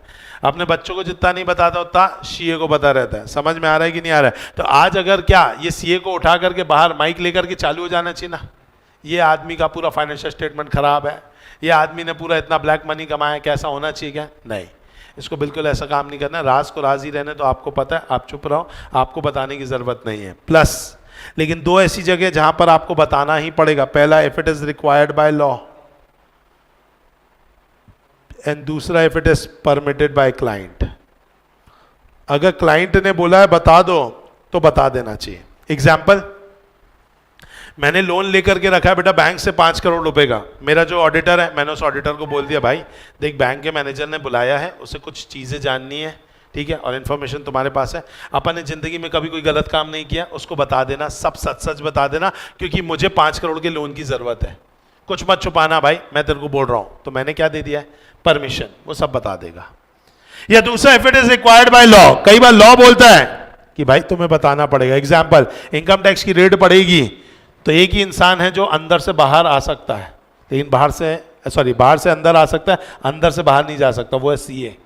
रेड पड़ने के बाद एक ही आदमी अंदर अलाउड होता है, जो बाहर से अंदर आता है वो होता है चार्टेड अकाउंटेंट। फिर उसको भी पकड़ लेते हैं, एक रूम में डाल देते हैं, बिजनेस ओनर को लेते हैं, उसको दूसरे रूम में डाल देते हैं, दोनों से एक ही सवाल पूछते हैं। और वहां अगर सीए बोलते नहीं, राज को राज ही रहने दो, अगर वो वहां पर ऐसा बोलेगा बेटा, तो इनकम टैक्स ऑफिसर बेटा मारता 10 है, गिनता 1 है, फिर बीच में गिनती भूलता है, फिर चालू कर देता है बेटा मारना। तो इसीलिए वहां पर ऐसा कुछ नहीं करना, वहां पे चुपचाप बेटा बता देने का। जान है तो जहान है। If it is required by what दोस्तों? लॉ, बताना ही पड़ेगा, वहां राज को राज नहीं रख सकते। तो एक ऑडिटर के अंदर 2 प्रकार की क्या होती है? क्वालिटी। एक होती है टेक्निकल, एक होती है पर्सनल। जो टेक्निकल क्वालिटी होती है दोस्तों, वो अपन ने समझ ली है कि भाई सब्जेक्ट का नाम। और जो पर्सनल क्वालिटी है, वो पर्सनल क्वालिटी में पहला कौन सा है? Integrity, objectivity, communication skills, professional skills, professional judgement, knowledge, independence, tactfulness और कॉन्फिडेंशियलिटी। इसे अपन बोलेंगे दोस्तों IOCP2 की किट इज कॉन्फिडेंशियलिटी। क्या बोलेंगे बताइए? IOCP2 की kit is confidentiality, where I stands for integrity, O for objectivity, C for communication skills, P for professional skills, P for professional judgment, K for knowledge, I for independence, T for tactfulness and confidentiality. बोल दो ना जरा, समझ में आया? पक्का? क्या यहाँ पे भी सब वही लिखा है? इंटीग्रिटी बोला ऑनेस्ट रहना है, ऑब्जेक्टिविटी अनबायस्ड रहना है, इंडिपेंडेंस जजमेंट में वो नहीं होना चाहिए, रियलिटी में भी इंडिपेंडेंट होना चाहिए, अपरेंटली भी होना चाहिए। नॉलेज तो क्या नॉलेज बेटा? कैसा knowledge? Updated knowledge. Communication skills होना चाहिए, good oral and written communication, deal with different person, तो टैक्टफुलनेस आपका। नेक्स्ट है कौन सा? प्रोफेशनल जजमेंट, कि भैया क्या चेक करना है, कितना चेक करना है, ये सारी चीज़ें। प्रोफेशनल स्किल्स होने चाहिए जिससे आप प्रॉब्लम को समझ पाएँ। कॉन्फिडेंशियलिटी, आपको डिस्क्लोज नहीं करना चाहिए, लेकिन 2 केसेस में डिस्क्लोज कर सकते हैं, if it is permitted by client and if it is required by law. बोलो पक्का? अंदर गया अच्छे से? चल नेक्स्ट एक और कंसेप्ट दिया हुआ है हमारे बीच में, distinction between fraud and error. क्या आप मुझे कुछ बता सकते हैं? What do you mean by fraud? Intentionally होता है। वेरी गुड बेटा। फ्रॉड को हिंदी में क्या बोलते हैं? गैरों से क्या शिकवा करना बेटा, धोखा तो अपने देते हैं। आया कि नहीं आया? आइए। तो अगर अपन बात करें दोस्तों धोखा, क्या आपने कभी किसी को धोखा दिया है? क्या आपको धोखा मिला है? बहुत दर्द है बेटा। आइए, तो अगर अपन बात करें तो धोखे की अगर बात किया जाए तो जिसको धोखा मिला, क्या सामने वाली पार्टी ने ऐसा बोला सॉरी गलती से दे दिया था? कैसा हुआ था क्या? नहीं। जो धोखा अगर हम बात करें बेटा, जो आपको धोखा मिला होगा बहुत प्लान्ड वे पे मिला है, सारी चीजें बहुत प्लानिंग के साथ की गई थी, टाइम एलोकेशन पूरा प्लानिंग के हिसाब से था, कितने बजे से इतने बजे तक ही बात हो पाएगी, इतने बजे से इतने बजे तक ही मैसेजेस हो पाएंगे, क्योंकि बात का टाइम दूसरे को दिया हुआ है, तो ऑब्वियसली बात है। तो ये क्या है बताइए? बहुत ही प्लान्ड वे पे किया जाता है। तो अगर अपन बात करें दोस्तों, तो एक कंसेप्ट होता है एरर, एक होता है फ्रॉड। जो जानबूझ के किया जाए वो क्या है? फ्रॉड। और जो अनजाने में किया जाए वो एरर। तो एरर क्या है? It is a mistake generally done unintentionally. It is an unintentional misstatement in the financial statement. But वहीं फ्रॉड क्या है? Intentional error with an intention to deceive, to obtain an unjust और illegal advantage. आप मुझे बताओ क्या देख करके ज्यादा अलर्ट हो जाते हो, फ्रॉड की एरर? फ्रॉड। जैसे फ्रॉड मिला अपन को, यार जानबूझ के लोग गड़बड़ कर रहे हैं, मतलब इनका इंटेंशन ही सही नहीं है, तो अपन ज्यादा अलर्ट कहां हो जाएंगे? फ्रॉड में। तो क्या बोला गया भैया यहां पे? An auditor to be very alert. अगर हम बात करें जब आपको क्या मिलेगा? Fraud, but may not require a high alert. क्या डिटेक्ट करना आसान है? Fraud, error. फ्रॉड तो भाई आखिरी में ही पता चलता है कि हो गया, अरे आया कि नहीं आया। तो अगर अपन बात करें एरर को पकड़ना आसान है, may be easy, but it is very difficult. Reporting की बात करें तो एरर को रिपोर्ट नहीं भी करोगे तो भी चलेगा, may not be required to be report, but यहां पर आपको फ्रॉड की रिपोर्टिंग करना अनिवार्य है। और अलग से पता है एक स्टैंडर्ड है ऐसे 240 जो किसके बारे में बात करता है? फ्रॉड के बारे में। क्या ये बात समझ में? पक्का? अच्छे से चल। यहां तक क्या अपन ने कुछ डिफरेंस बिटवीन देखे हैं और कुछ खास बातें पढ़ी है। क्या क्या पढ़ा अपन ने? पढ़ा पहला ऑडिट क्या होता है, फाइनेंशियल स्टेटमेंट्स क्या होते हैं, यूजर ऑफ फाइनेंशियल स्टेटमेंट क्या होता है, बेनिफिट क्या होता है, थोड़ा इंडिपेंडेंस का पार्ट पढ़ा। फिर अपन ने difference between audit and investigation, audit and accounting, internal auditor and external auditor, interim audit and concurrent audit. फिर अपन ने क्वालिटीज ऑफ ऑडिटर के बारे में पढ़ा। और आज अब अपन नेक्स्ट कंसेप्ट की ओर आ रहे हैं जो कि एग्जाम में पक्की बात है, इसका वेटेज है 4 to 6 मार्क्स का, जिसका नाम क्या बताइए? Independence of auditor. Independence of auditor क्या बोलता है भाई? इंडिपेंडेंस ऑफ ऑडिटर का मतलब मैं बार बार समझा चुका हूं। व्हाट इज इंडिपेंडेंस बेटा? It means the judgment of one person should not be subordinate to the wishes of another person. This concept is known as what? Independence. और इंडिपेंडेंस हमें दो तरीकों से होना है, एक होना इंडिपेंडेंस बाय माइंड और एक होना इंडिपेंडेंस बाय अपीयरेंस। क्या ये बात समझ में? पक्का? इसमें जो सबसे इंपॉर्टेंट चीज है, पहले तो मैं ये जानना चाहूंगा कि इंडिपेंडेंट इंसान को क्यों रहना है, क्यों ऑडिटर को इंडिपेंडेंट रहना है? ताकि वो अनबायस तरीके से ऑडिट को कर पाए। अगर वो इंडिपेंडेंट नहीं रहेगा तो उसको ऑडिट करने का अप्रोच अनबायस्ड नहीं होगा, अनबायस्ड नहीं होगा तो वो ठीक से काम नहीं करेगा, ढंग से ओपिनियन नहीं देगा। तो auditor independence safeguard the auditor's ability to form an audit opinion without being affected by any influence. Independence enhances the auditor ability to act with the integrity, objectivity and attitude of professional skepticism. Sir यहाँ पे एक word आया professional स्कैप्टिज्म, आप समझा देते? बस बेटा रुक जाओ, थोड़ा सा आगे चलेंगे, मैं इस वर्ड के बारे में पूरी जानकारी दूंगा। चलो अब आते हैं मेन चीज में जो कि एग्जाम में आती है, इसका नाम है थ्रेट टू इंडिपेंडेंस। ऐसी कौन सी चीजें हैं जिसके कारण आपकी इंडिपेंडेंस हर्ट हो जाती है?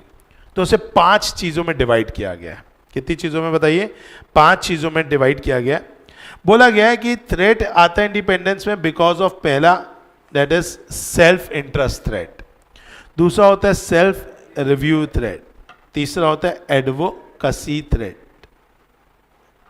कौन कौन सा बताएंगे? Self interest threat, self review threat, फिर है कौन सा? एडवोकेसी थ्रेट, फिर है फेमिलैरिटी थ्रेट। कौन सा थ्रेट है बताइए? Familiarity threat. और फिर लास्ट में इंटिमिडेशन थ्रेट। कितने थ्रेट है बताओ जल्दी बेटा? पहला self interest threat, self review threat, advocacy threat. पहला self interest threat, self review threat, advocacy threat, self interest threat, self review threat, advocacy threat, familiarity threat, intimidation threat. Familiarity threat, intimidation threat, कितने threat है बोलो? 5। पहला कौन सा? Self interest threat, self review threat, advocacy threat, familiarity threat, intimidation threat. इसमें से कौन सा थ्रेट आपको फेमिलियर लग रहा है? वेरी गुड बेटा, फेमिलियरिटी थ्रेट थोड़ा फेमिलियर लग रहा है। फेमिलियर मतलब देखा देखा सुना सुना, क्योंकि फेमिलियर का मतलब ही होता है देखा देखा सुना सुना। तो फेमिलियरिटी थ्रेट मतलब है कि आप उस क्लाइंट को जानते हैं, उस क्लाइंट को पहचानते हैं, उसके साथ आपके कुछ रिश्ते रहे हैं बेटा। इस वजह से, क्योंकि मैं जानता हूं, पहचानता हूं, रिश्ते हैं, इस वजह से मैं उसका काम थोड़ा भेदभाव के साथ करूंगा, गलत होगा तो भी सही कह दूंगा। ऐसे थ्रेट को अपन क्या बोलेंगे बताइए? Familiarity threat. तो फेमिलैरिटी थ्रेट मतलब क्या है बताइए? These are the threat which occurs कब बेटा? When auditor form relationship with the client. जब ऑडिटर का क्या बन जाता है? रिश्ता। किसके साथ बेटा? क्लाइंट के साथ। And where they end up being to sympathetic to client's interest, जहां पर वो क्लाइंट के इंटरेस्ट के लिए सोचता है कि इसको कुछ नहीं होना चाहिए, भले ही मुझे कुछ भी हो जाए। इससे क्या बोलेंगे बताइए? Familiarity threat. ये क्यों है? क्योंकि लॉन्ग एसोसिएशन है between the auditor and the client. Client और ऑडिटर काफी समय से क्या है? एक साथ है। तो अब ऑब्वियस बात है, दोस्ती यारी का रिश्ता बन गया है। इसीलिए कंपनीज एक्ट आपने पढ़ा होगा, तो कंपनीज एक्ट क्या बोलता है कि एक सीए, एक फर्म, एक सीए, एक कंपनी का कितने साल तक ऑडिटर रह सकता है? 5 साल। उसके बाद उसको कूलिंग पीरियड में जाना पड़ता है। और अगर फर्म होगी तो 5 साल, फिर 5 साल, फिर कूलिंग पीरियड। याद आ रहा है ये? तो ऐसा क्यों है? वो इसी थ्रेड के लिए है। या दूसरा, ऐसा हो सकता है कि भाई पहले मैं उस कंपनी का डायरेक्टर था, I am a chartered accountant, but मैं उस कंपनी का क्या था? डायरेक्टर। बाद में मैंने कहा यार नहीं यार, अब ये धंधा नहीं हो रहा है यार, छोड़ो यार, सीए वीए पढ़े लिखे हैं यार, थोड़ा सीए वाला काम करें। लोग बोलते हैं सीए की डिग्री लेके इंडस्ट्री चला रहे हो, कंपनी चला रहे हो, चलो यार छोड़ो उसको, मैं क्या बन रहा हूँ, मैं सीए वाला काम करूंगा। सीओपी ले लिया। अब सीओपी लिया तो सबसे पहले ऑडिट किसका मिला? उसी का मिल गया। तो अपना फैमिलियरिटी थ्रेट है ना, उसी कंपनी के डायरेक्टर लोगों के साथ उठना बैठना, उन्होंने लाके मेरे को ही दे दिया। तो क्या हो गया? Former partner of the audit firm being a director और senior employee of the client. क्या आपको ये बात समझ में? पक्का? या फिर फैमिलियरिटी थ्रेट का भी एग्जांपल मैंने आपको सबसे पहले दिया था, जब प्रतीक सर किसका ऑडिट कर रहे थे? नाटक क्लासेस का। तो close relative of audit team working in a senior position in the client company. क्या ये बातें समझ में आई आपको? पक्का? तो ये कौन सा थ्रेट है बताओ? Familiarity threat.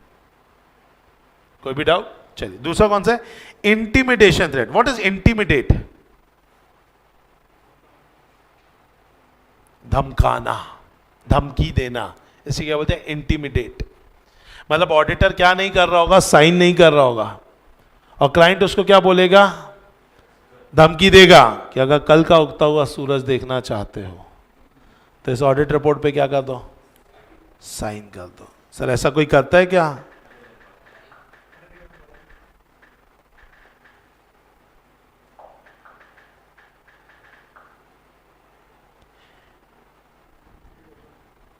पीडब्ल्यूसी ने क्या कर दिया बताइए?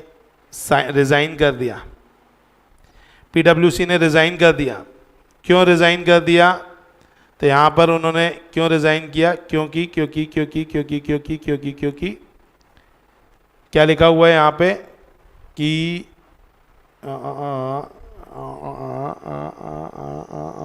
Right further that audit firm did not receive accordingly पीडब्ल्यूसी। देखो देखो देखो क्या लिखा है? पीडब्ल्यूसी added that the company threatened to initiate legal action. Threatened कर रहे हैं। What is threatened? धमकी देना। उनको क्या दे रहे? धमकी।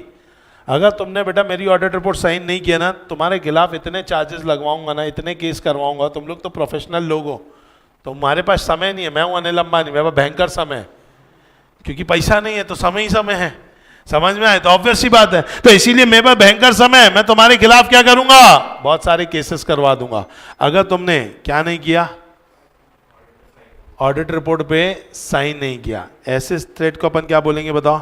Intimidation threat. It occurs when auditor are deterred from acting objectively, ठीक है, with an adequate degree of professional scepticism, because these could happen because of threat of replacement over disagreement with the application of accounting principle और pressure to disproportionately reduce work in response to reduced audit fees. मतलब आप क्या कर रहे हैं? आप उसे धमकी दे रहे हैं, और धमकी दे करके उसको ऑब्जेक्टिवली काम करने नहीं दे रहे हैं।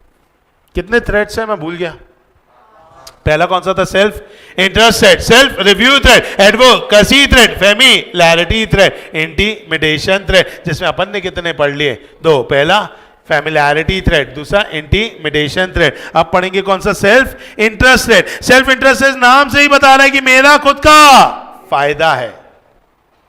क्यों फायदा है पता है? क्योंकि मुझे ना बहुत मोटी फीस मिलती है उस पर्टिकुलर कंपनी से। मैं इनके साथ ना गलत, मतलब अगर मैंने इनकी ऑडिट रिपोर्ट साइन नहीं किए, लोग मेरे को बाहर निकाल देंगे। और जो ऑडिट फीस इतनी मोटी मेरे को मिल रही है इस कंपनी से, वो ऑडिट फीस मुझे नहीं मिलेगी। तो ये हो जाता है सेल्फ इंटरेस्ट थ्रेट। या जिसका मैं ऑडिट कर रहा हूं, बड़ा पॉलिटिशियन है यार, सेलिब्रिटी है बड़ा, बहुत लोगों के साथ उठना बैठना है, लोगों के साथ जान पहचान है। जब पता चलेगा लोगों को कि भाई मैं इस पॉलिटिशियन का या सेलिब्रिटी का ऑडिट कर रहा हूं, तो लोग मेरे पास भी आएंगे, यार हमारा भी ऑडिट कर दो, हमारा भी ऑडिट कर दो। लोग सेलिब्रिटी और पॉलिटिशियंस को फॉलो करते हैं, तो भाई इनका काम छोड़ने का नहीं, ये जो बोले वहां क्या कर देने का, साइन कर देने का। या फिर इनने मेरे को बहुत सारी जगह काम दिलवाया है, अगर इनके काम के साथ पंगा किया तो सारे काम चले जाएंगे। तो ये कैसा थ्रेट है बताओ, सेल्फ इंटरेस्टेड। या इनसे मैंने लोन लेके रखा है, भाई 5 करोड़ का लोन दिया, भाई कितना अच्छा है, ब्याज नहीं ले रहा है। यार अभी मैंने इनका लफड़ा किया तो ब्याज के साथ साथ प्रिंसिपल भी अभी तुरंत मांग लेगा और अपनी औकात नहीं देने की। आया कि नहीं आया? तो दीज आर सेल्फ इंटरेस्टेड। क्या बोल रहा है सेल्फ इंटरेस्टेड में? पहला, लोन और गारंटी टू और from the client, undue dependence on client fees, close business relationship with client, potential employment with client, contingent fees for the audit engagement. या फिर डायरेक्ट या इनडायरेक्ट फाइनेंशियल इंटरेस्ट है client में। क्यों direct या indirect है? क्योंकि क्लाइंट की कंपनी में मैंने भी पैसा लगाया है। अगर मैं बोल दूंगा इनकी ऑडिट रिपोर्ट में कि सब खराब बनाए, इनके शेयर गिरेंगे, तो मैं भी बर्बाद हो जाऊंगा, क्योंकि मेरा भी 2 करोड़ रुपए लगा इनकी कंपनी में। अरे आया कि नहीं आया? दीज ऑल आर व्हाट दोस्तों, सेल्फ इंटरेस्टेड। तो सेल्फ इंटरेस्टेड मतलब मेरा भी क्या है इसमें, बोलो ना, फायदा है। अगर कुछ गड़बड़ हुआ तो मैं भी निपट जाऊंगा। एग्जाम्पल, क्यों निपट जाऊंगा? बिकॉज डायरेक्ट और इनडायरेक्ट फाइनेंशियल इंटरेस्ट है, लोन लेके रखा है, अनड्यू फीस है, क्लोज रिलेशनशिप है, पोटेंशियल एम्प्लॉयमेंट, बहुत लोग क्या काम करा है, या फिर कंटिजेंट फीस है, अगर मैंने इनका काम ढंग से नहीं किया तो ये मेरे को 1 पैसा भी फीस नहीं देंगे, तो इससे अच्छा काम कर दो। ये क्या, सेल्फ इंटरेस्टेड। अच्छा, what is self review? What is review? Review मतलब व्यू करके फिर व्यू करना, इज रिव्यू। मतलब एक बार तुमने काम किया होगा और फिर वापस से उसी काम को तुम क्या कर रहे हो, चेक कर रहे हो। तो अपने ही काम को जब चेक करोगे तो क्या अपने आप को फुल मार्क्स दोगे? इनफैक्ट मुझे लग रहा है आप अपने आप को 100 में से 101 दे दोगे बेटा। 1 extra marks for good hand writing, very good बेटा। तो अगर बात की जाए तो आप अपने ही काम को जब चेक करोगे तो ऑब्वियसली बात है ना, आप कहां पर अच्छे से देख पाओगे चीजों को। आप बोलोगे अरे मेरा ही तो किया हुआ काम है, सब सही है, सब सही है, सब सही है, तो वहां पे गड़बड़ा हो जाएगा, गड़बड़ा जाएगा मैटर। तो इसलिए सेल्फ रिव्यू थ्रेड ये कब होता है? ये कब होता है? जब मान लीजिए मैं अभी एग्जांपल दिया था, वहां का क्या था, डायरेक्टर था, उस कंपनी का क्या था, बोलो डायरेक्टर। उसी कंपनी का डायरेक्टर था तो पूरा अकाउंटिंग सिस्टम मैं ही देखता था, मैं ही सीए था। क्योंकि अब मैंने यहां पे सीए वाला काम चालू कर दिया तो मैं अपने ही अकाउंटिंग सिस्टम को क्या करने वाला हूं, चेक करने वाला हूं। फैमिलियरिटी तो है ही है, लेकिन एक और दूसरी चीज होगी, जब मैं अपने ही काम को चेक करूंगा तो फिर अपन क्या करेंगे, अपने काम को चेक करने पर एक्स्ट्रा मार्क्स देने वाले अपने आप को। तो ये क्या हो जाएगा, self review thread. It occurs when during a review of any conclusion reached in a previous audit or non-audit engagement, और अगर अपन बात करें when the audit team was a previously a director or senior employee of the client. Example, when an auditor have recently been a director or senior officer of the company and when auditor performs services that themselves are subject matter of the audit. क्या ये बात समझ में आई? कौन कौन से हो गया बताइए? Self interested, self review thread, advocacy thread, familiarity thread और इंटिमिडेशन थ्रेड। किसमें डराना धमकाना था? किसमें जान पहचान थी? किसमें मैंने लोन वोन लेके रखा था? किसमें मेरा ऐसा था कि मेरे को बहुत सारी फीस उनसे लेनी है? Self interested. किसमें बहुत सारा एम्प्लॉयमेंट पोटेंशियल उनके ऊपर डिपेंडेंट था? Self interested. किसमें मैं अपने खुद के काम की चेकिंग करने वाला हूं? Self review thread. आया। नेक्स्ट आता है एडवोकेसी। व्हाट इज एडवोकेसी बेटा? एडवोकेसी से एक वर्ड निकल के आ रहा है, कौन सा? एडवोकेट। एडवोकेट क्या करता है? केस लड़ता है, और केस लड़ते समय अपने क्लाइंट की बेइज्जती करता है। नहीं, क्या करता है? हाँ, प्रोत्साहित मतलब तारीफ करता है। क्या आपको लगता है जज साहब इस मासूम चेहरे को देख के कि क्या ये कभी गुनाह कर पाएगा? आप इनका पूरा रिकॉर्ड देख लीजिए, आज तक कोई क्रिमिनल रिकॉर्ड नहीं है इनके खिलाफ, बल्कि एडवोकेट को खुद पता है इसी नहीं किया है। अरे आया कि नहीं आया? लेकिन फिर भी बोलते हैं इस मासूम चेहरे को देख करके बताइए क्या ये कभी किसी की हत्या कर सकता है? इसे मच्छर मारने से पहले भी 100 बार सोचा होगा। ऐसी ऐसी दलीलें रखता है। मतलब क्या कर रहा है? अपने क्लाइंट की तारीफ कर रहा है। और ये तारीफ पता कौन कर रहा है? सीए। सीए अपने क्लाइंट की तारीफ कर रहा है सबके सामने। और ये आईपीओ आने वाला है हल्दीराम्स का, मैं ऑडिटर हूं हल्दीराम का, आईपीओ में पैसा लगा दो। मैं बता रहा हूं कंपनी बहुत पोटेंशियल वाली है, और जो ला रहे हैं ना ये लोग शेयर, ये बहुत अंडर वैल्यूएशन में ला रहे हैं। कंपनी का शेयर 1500 का होना चाहिए, लोग 400 रुपए पे ला रहे हैं। अरे मैं बोल रहा 5 साल में तुम्हारा पैसा 5 गुना होगा। अरे लिस्टिंग में ही तुम्हारा पैसा 2 गुना हो जाएगा बॉस, पैसा लगा डालो। अरे मेरे को पता है कंपनी में कुछ गड़बड़ नहीं है। दुनिया भर में, जगत भर में क्या कर रहा हूं, ढिंडोरा पीट रहा हूं। किसका? हल्दीराम का। अब हल्दीराम की फाइनेंशियल स्टेटमेंट में कुछ गड़बड़ है, क्या मैं खुद ही अपने बारे में लिख पाऊंगा? क्या लग रहा है आपको, क्या मैं बोल पाऊंगा हल्दीराम के बुक्स ऑफ अकाउंट सही नहीं है, जहां मैं दुनिया भर में ढिंडोरा पीट चुका हूं कि बहुत अच्छा है, बहुत अच्छा है? अब खुद के मुंह से निकलेगा बहुत गंदा है, नहीं तो आदमी बोलेंगे कि अब तेरे दोगलापंती बताए। अरे समझ में आएगी नहीं, वो दोगलेबाजी हो जाएगी कि अच्छा यहां पे तो क्या बोल रहा है, अच्छा अच्छा है, और खुद ही लिख रहा है किसमें, ऑडिट रिपोर्ट में, कि सब बकवास है। तो ऐसा दोगलापना नहीं होना चाहिए ना। तो इसीलिए अब कई बार ऑडिटर ऐसे में फंस जाता है, और वही लिखा है, it occurs when the auditor promotes or perceived to promote a client's opinion to a point where people may believe the objectivity is getting compromised. Example, when an auditor deals with the shares or security of the audited company or becomes the client's advocate in litigation and third party dispute. तो भाई अब आप खुद ही क्या कर रहे हो, यहां पर तारीफ कर रहे हो पूरी दुनिया के सामने, तो तुम क्या नहीं कर पाओगे बताइए, बुराई नहीं कर पाओगे। आपके ऑब्जेक्टिविटी बायस होना ही पड़ेगा। वहां क्लाइंट की चिंता नहीं है, वहां चिंता ये मेरे शब्द खराब हो जाएंगे यार। गेटिंग अ माय पॉइंट, समझ में आया कि नहीं आया? तो वो आप अपने शब्द कैसे खराब कर पाओगे? गेटिंग अ माय पॉइंट पक्का अच्छे से। तो इसीलिए in such a situation auditor can be perceived as backing and championing causes of auditing client and may lead to believe that auditor is not acting and working objectively. क्या ये बात समझ में आई? तो कितने थ्रेड्स थे, मैं भूल ही गया बेटा। कितने थ्रेड? पहले 5। पहला self interest thread, self review thread, self interest thread, self review thread, फिर एडवोकेसी थ्रेड, फिर फैमिलियरिटी थ्रेड, फिर इंटिमिडेशन थ्रेड। कोई भी डाउट? सिंपल पक्का। अब ये तो क्या थ्रेड्स है? थ्रेड्स है मतलब खतरा है। क्या खतरे की कोई दवाई होती होगी? खतरे के कोई बचाव होते होंगे? यस, वो बचाव यहां पर दिए हुए। क्या दिया? Safeguarding to independence.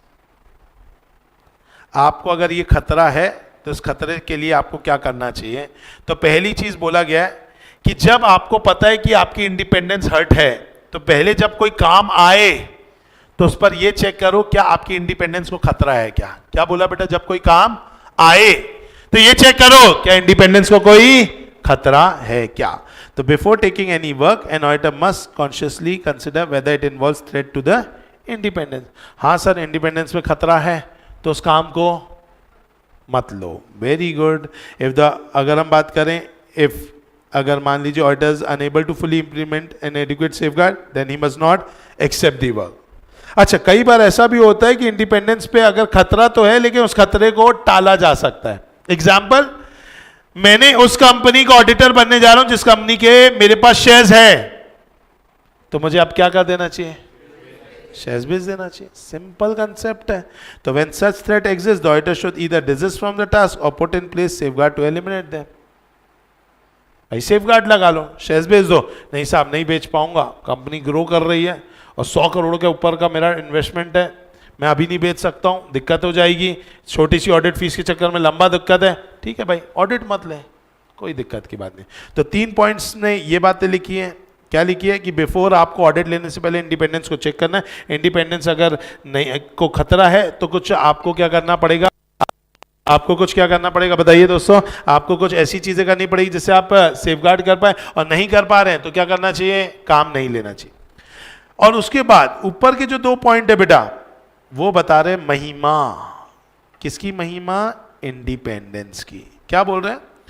बोले for public to have confidence in the quality it is essential that auditor should always be independent and appear to be independent. In case of audit, the key fundamental principles are integrity, objectivity, professional skepticism, which requires the auditor to be independent. तो 2 चीजों में quality के independence के बारे में बताया और 3 चीजों में मेन सोल्यूशन बताया। बोले यहां तक के जिंदा? कुछ बोलते नहीं आप लोग? यस पक्का अच्छे से। चलो अगर हम बात करें दोस्तों तो इंडिपेंडेंस के बारे में, क्योंकि अपन ने काफी कुछ पढ़ लिया, एक बार जस्ट मैं आपको कुछ क्वेश्चंस भी दिखाना चाहूँगा जो कि आपके नए मटेरियल में आए हुए हैं। ठीक है, रिगार्डिंग द इंडिपेंडेंस।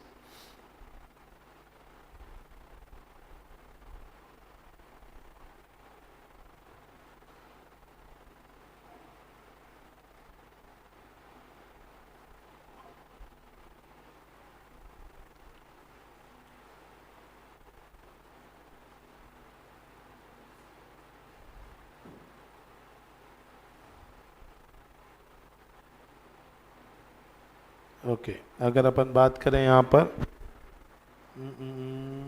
है क्या, नहीं इंडिपेंडेंस के ऊपर एक क्वेश्चन बस आया है, हालांकि ठीक है, चलो इंडिपेंडेंस के ऊपर इसमें नहीं है, चलो मैं जो क्वेश्चन बैंक दूंगा उसमें तो ज़रूर है, नहीं है ना, क्यों नहीं है, चलो बताएंगे यहाँ पर।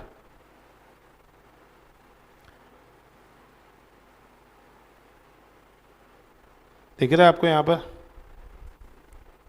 अच्छा केस स्टडी बेस्ड है, पहले बहुत बड़ा केस पढ़ना पड़ेगा, चलो जाने दो फिर इसको, चलो फिर मैं ये आपको लास्ट में करा दूंगा, कोई दिक्कत नहीं है। चलो क्या ये इंडिपेंडेंस के बारे में आपको समझ में आए, कोई भी डाउट तो नहीं यहाँ तक के, फिक्स है पक्का अच्छे से? चलो तो ये अपन ने समझा है इंडिपेंडेंस के बारे में, ठीक है। इंडिपेंडेंस के बारे में एक मीनिंग वाला पार्ट ऊपर दिया हुआ है, ये आप खुद भी पढ़ेंगे तो भी समझ में आ जाएगा, क्योंकि यहाँ पर वही सारी बातचीत दी हुई है, independence by mind, independence bye appearance, दिख ही रहा होगा आपको, ठीक है। ये सारी बातचीत अपन ने कर चुके हैं, तो एक बार इसे ज़रूर पढ़ लेंगे, ठीक है। चलो अब नेक्स्ट कंसेप्ट है ऑब्जेक्ट ऑफ ऑडिट। ऑडिट का क्या ऑब्जेक्ट है, आप कोई बता सकते हैं ऑडिट का क्या ऑब्जेक्ट होता है? काहे के लिए किया जाता है ऑडिट? ये चेक करने के लिए कि फाइनेंशियल स्टेटमेंट जो है वो true and fair view show कर रही है कि नहीं कर रही है। वे ट्रू एंड फेयर व्यू का मतलब क्या है? PRD, वे P for policy, R for regulation and D for disclosures, वही बात को यहाँ पर लिखा हुआ है। The objective of an audit prepared within recognised accounting policies, तो आ गया policy, and relevant statutory requirement, तो ये किसके बारे में बात हो गई? Regulation, as to enable the auditor to express an opinion. The auditor opinion helps determination of the true and fair view of the financial position. The user should not assume the auditor opinion. ये बहुत अच्छी बात बोली है, C point, कोई पढ़ के बताएगा क्या लिखा हुआ है?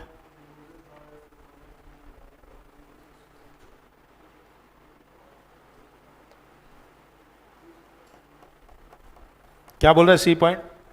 ऑडिट रिपोर्ट पढ़ करके आपको ये नहीं समझना चाहिए कि फ्यूचर में भी चीजें सही रहेगी। भाई मैं फ्यूचर नहीं बता सकता हूं, मैंने ऑडिट किसका किया, भूतकाल का कि भविष्यकाल का? भूतकाल का। मैं अप्रैल में बैठा हूं तो मैं मार्च की बातें चेक कर रहा हूं, तो मैंने पिछली चीजें चेक की है, लेकिन इसका मतलब अगर मैं पिछले में सब कुछ अच्छा बोल रहा हूं तो ये मैं नहीं बोल सकता हूं कि आगे भी सब अच्छा रहेगा। समझ में आया कि नहीं आया? पक्का?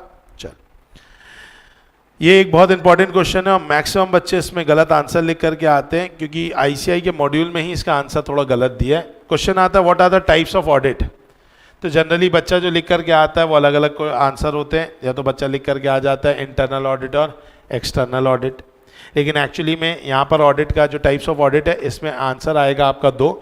एक होता है दोस्तों जो कि एक होता है स्टैट्यूटरी ऑडिट और एक होता है voluntary audit. Types of audit में दो आएंगे, एक आएगा कौन सा? Statutory audit. What is statutory audit बेटा? स्टैट्यूटरी ऑडिट मतलब एक ऐसा ऑडिट जो लॉ ने करने को बोला है। किसने करने को बोला है? लॉ ने करने को बोला है। जैसे कि आपको पता है कंपनीज एक्ट ने बोला है हर कंपनी का क्या होना चाहिए? ऑडिट। बैंकिंग रेगुलेशन एक्ट ने बोला है हर बैंकिंग कंपनी का क्या होना चाहिए? ऑडिट। इलेक्ट्रिसिटी अगर हम बात करें दोस्तों, सप्लाई एक्ट में लिखा है हर इलेक्ट्रिसिटी कंपनी का क्या होना चाहिए? ऑडिट। कोऑपरेटिव सोसाइटी में भी लिखा है हर कोऑपरेटिव सोसाइटी का क्या होना चाहिए? ऑडिट। चैरिटेबल में अगर पब्लिक चैरिटेबल ट्रस्ट है उसका भी क्या होना चाहिए? ऑडिट। यानी corporation with setup under an act of parliament, उसका भी क्या होना चाहिए? ऑडिट। या कोई ऐसी एंटिटी जिसमें इनकम टैक्स एक्ट ने बोला है इस पर्टिकुलर लिमिट से ऊपर अगर आपका क्या होगा? टर्नओवर, तो आपको क्या कराना पड़ेगा? ऑडिट। ये सारे ऑडिट को अपन क्या बोलेंगे? स्टैट्यूटरी ऑडिट, क्योंकि ये सारे ऑडिट किसकी वजह से हो रहे हैं? लॉ की वजह से।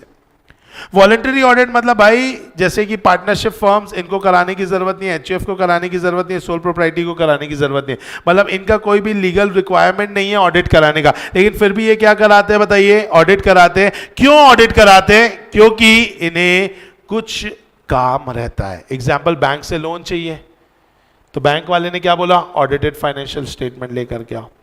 अगर गवर्नमेंट से कोई ग्रांट चाहिए, गवर्नमेंट का कोई प्रोजेक्ट उठाना है, गवर्नमेंट बोलती है क्या लेकर के आओ?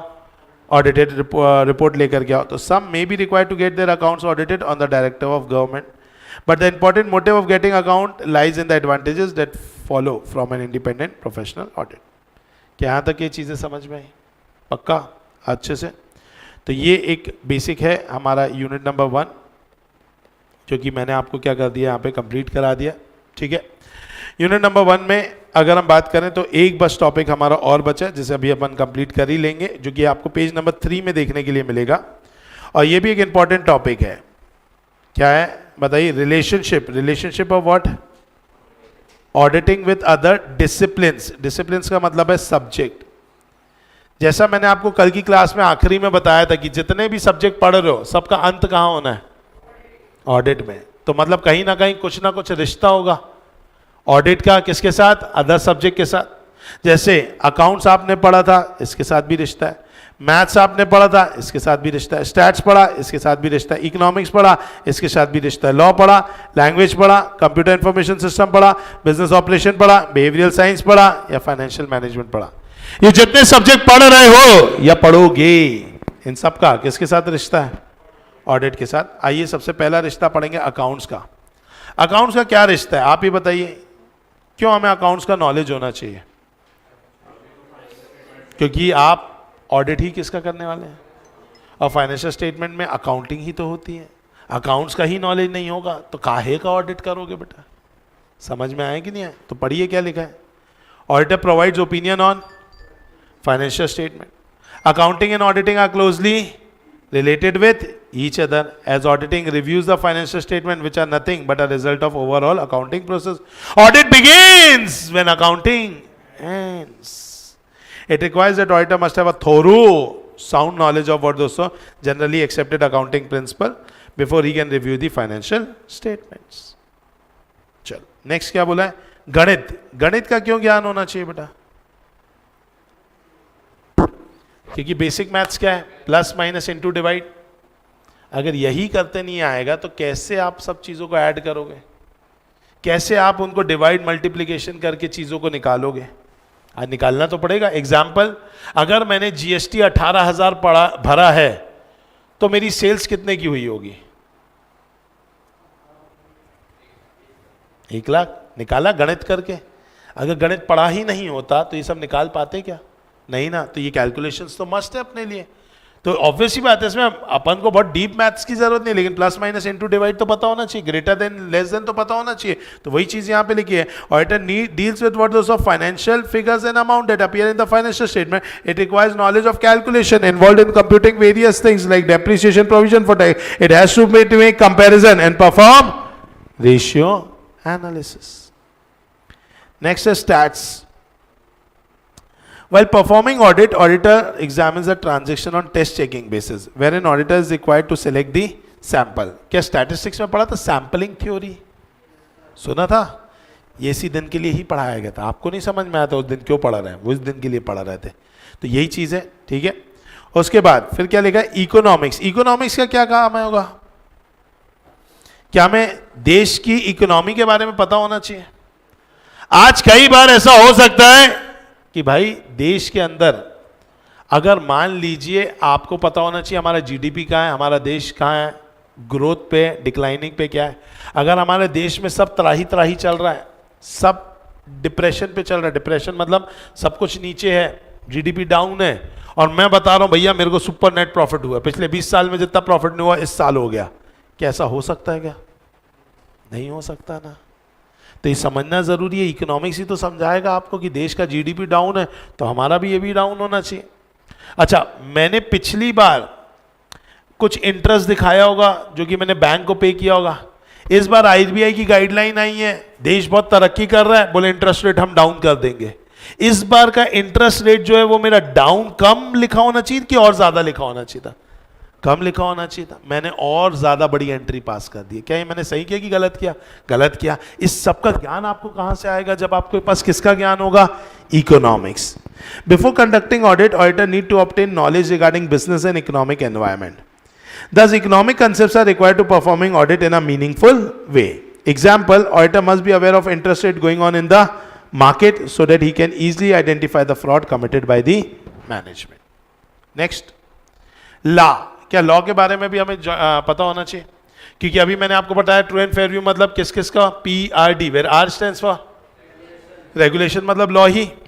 तो अगर आपको रूल्स एंड रेगुलेशन ही नहीं पता होंगे तो आप ये कर ही नहीं पाएंगे अच्छे से ऑडिट। तो ऑडिट में अपन को चेक करना पड़ता है कि जो ट्रांजेक्शन है क्या वो लॉ के हिसाब से कंफर्म है कि नहीं है।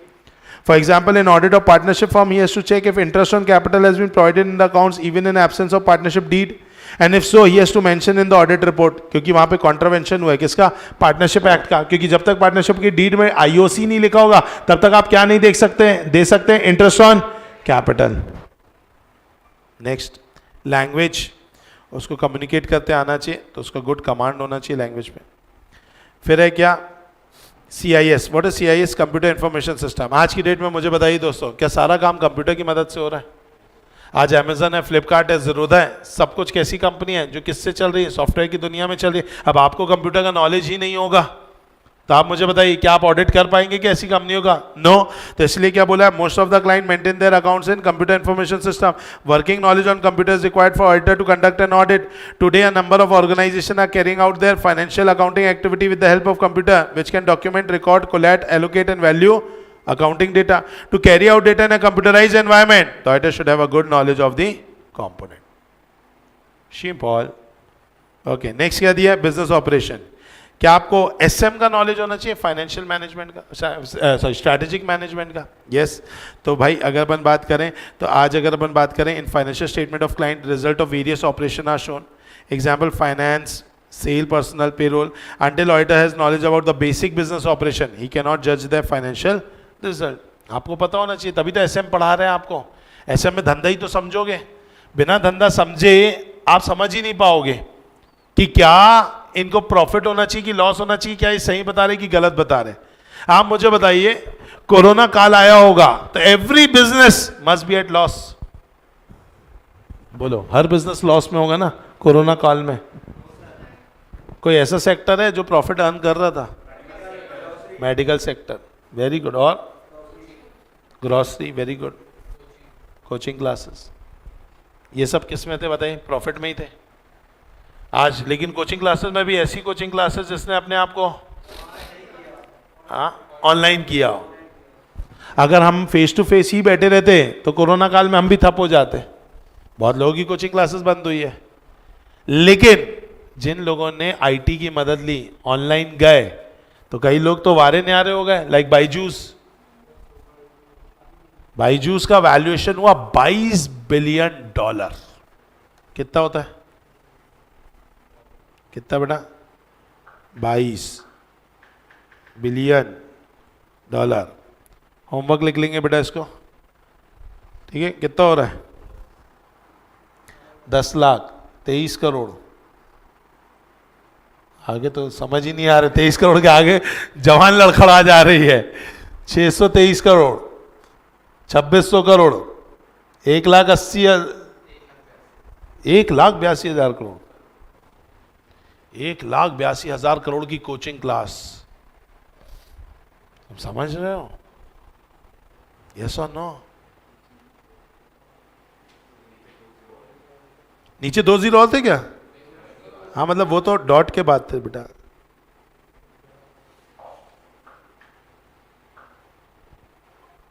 ये कितना है? 45 लाख, 3 करोड़, 249 करोड़। नहीं, 24,000 नहीं होगा, 24 है, ठीक है। तो ये जो मैंने आपको 2 अलग अलग दिखाए, ये है before and after effect. 1,82,000 crore की कंपनी कोरोना काल में थी, जो आज 24,000 करोड़ की कंपनी रह गई है। उस समय $22 बिलियन था, क्योंकि बाईजूस में लोग पागलों की तरह इन्वेस्टर पैसा लगा रहे थे, अब पागलों की तरह निकाल रहे हैं। अब उसका वैल्यूएशन गिर गया 3%, 3 बिलियन पे आ गया। 22 बिलियन की कंपनी 3 बिलियन पे आ गई है। इसका मतलब लगभग 70-80% डाउनफॉल आ गया है, क्योंकि बाईजूस ने अपने आप को पूरा कहाँ रखा? ऑनलाइन में। उनको लगा अब यही जिंदगी है, इंसान अब घर से बाहर ही नहीं निकलेगा, निकलना भूल जाएगा, दोस्ती यारी करना भूल जाएगा। तो भाई इन लोगों ने भयंकर पैसा इन्वेस्ट किया। अब उस समय पर वो $22 बिलियन ठीक था। इस समय पर अगर बाईजूस अपने आप को आज भी अगर वैल्यू करे इतना महंगे में, विदाउट ओपनिंग ऑफलाइन क्लासेस, तो हो ही नहीं सकता। समझ में आ रहा है? तो आज हर कोई ऑफलाइन आ गया ना भाई। बाईजूस भी ऑफलाइन आना चालू कर दिया, हालांकि हालत खराब है, बैंकरप्सी फाइल करने वाले हैं अभी वो, ठीक है। तो अगर अपन बात करें, अनअकैडमी लॉस मेकिंग पर है। तो जो कंपनीज ऐसी हैं जो कि किस में है बताइए, जो ऑनलाइन पे ही है, ऑफलाइन नहीं आ रही है, वो सबने कोरोना में तो भयंकर पीटा पैसा, वैल्यूएशन अत्त बनाई, लेकिन आपका स्ट्रैटेजिक मैनेजमेंट ये बोलता है कि कोरोना काल खत्म हुआ, लोग वापस से मिलना जुलना चाहते हैं। इंसान इज अ सोशल एनिमल, जानवर है लेकिन सामाजिक है। आया कि नहीं आया? तो इंसान क्या सोशल एनिमल है, बिना रहे सोए नहीं रह सकता। घर पे और 2-4 महीने रहते तो घर में एक आध मेंबर कम हो जाता। समझ में आया कि नहीं आया? तो इसीलिए अब इंसान घर से बाहर निकलना ही चाहता है, तो इसीलिए उसको आना ही है अब। तो अब जो है, अब पूरी कहानी बदल गई है, अब ऑफलाइन का ट्रेंड आ गया। तो ये ज्ञान आपको नहीं रहेगा तो आप ऑडिट कैसे करोगे बेटा? आपको इतना ज्ञान रहना चाहिए। तो यही ज्ञान आपको कहां सिखाया जाएगा बताइए? बिजनेस ऑपरेशंस के दौरान आपको, दैट इज स्ट्रैटेजिक मैनेजमेंट के दौरान। फिर है बिहेवियरल साइंस। बिहेवियरल साइंस मतलब ऑडिटर को बहुत सारे लोगों से बातचीत करना पड़ता है, क्लाइंट्स वगैरह को एक्सप्लेनेशन देना पड़ता है, अपने स्टाफ को क्या करना पड़ता है, डायरेक्ट करना पड़ता है, टैक्टफुलनेस मैनेज करना पड़ता है। तो ये सब चीज़ों के लिए क्या बोला गया है कि भैया ऑडिटर जो है उसको बिहेवियरल साइंस का भी आइडिया होना चाहिए। तो ऑडिट सब्जेक्ट का बिहेवियरल साइंस के साथ भी क्या है, लिंक है। अपन पढ़ क्या रहे हैं? अपन यही भूल गए। अपन पढ़ रहे हैं कि ऑडिट का और किन किन सब्जेक्ट के साथ रिश्ता है। तो उसका अकाउंट्स के साथ रिश्ता है, उसका मैथ्स के साथ रिश्ता है, स्टैट्स के साथ रिश्ता है, इकोनॉमिक्स के साथ रिश्ता है, लॉ के साथ रिश्ता है, कंप्यूटर इंफॉर्मेशन सिस्टम के साथ रिश्ता है, बिहेवियरल साइंस के साथ रिश्ता है, लैंग्वेज के साथ रिश्ता है और बिजनेस ऑपरेशन के साथ रिश्ता है। And last but not least किसके साथ रिश्ता है? यफम। व्हाट इज यफम? Financial management. क्योंकि आज फाइनेंशियल मैनेजमेंट जो है भाई, आप फाइनेंशियल मैनेजमेंट के दम पे ही तो आप रेशियोज कैलकुलेट करते हैं।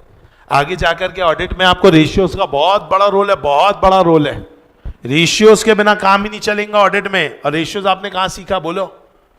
एफएम में ही सीखा आपने? यस, वही है। तो auditor is expected to have knowledge about various financial technique, working capital management, fund flow, ratio analysis, the knowledge of various institution, government entity that influence the operation of the financial market. He should have knowledge of financial techniques like ratio analysis, fund analysis. This will help him to understand and evaluate the financial system in a better way. क्या ये बात समझ में आ गई दोस्तों? पक्का? तो ये भी बहुत ही इंपॉर्टेंट कंसेप्ट है, ठीक है। तो इन दिस वे अपन ने ऑडिट का एक बेसिक कंप्लीट किया है। सब बेसिक पार्टी अपन ने पढ़ा है कि ऑडिट क्या होता है, फाइनेंशियल स्टेटमेंट क्या होता है, इन सब चीज़ों के बारे में पढ़ा, ठीक है। तो ये सारी चीज़ें बहुत इंपॉर्टेंट थी। अब जब अपन नेक्स्ट क्लास में मिलेंगे तो अपन अब मेन ऑडिट में घुसेंगे, मतलब अब होगा मेन ऑडिट, अब होगी ऑडिट की पूरी टेक्निकलिटी चालू। तो कल की जो क्लास है वो द मोस्ट इंपॉर्टेंट क्लास होने वाली है, मतलब ऑडिट का सबसे बड़ा नींव मैं वहाँ रखने वाला हूँ, वहाँ से ही बिल्डिंग चालू होगी। नींव लड़खड़ाई मतलब बिल्डिंग गई।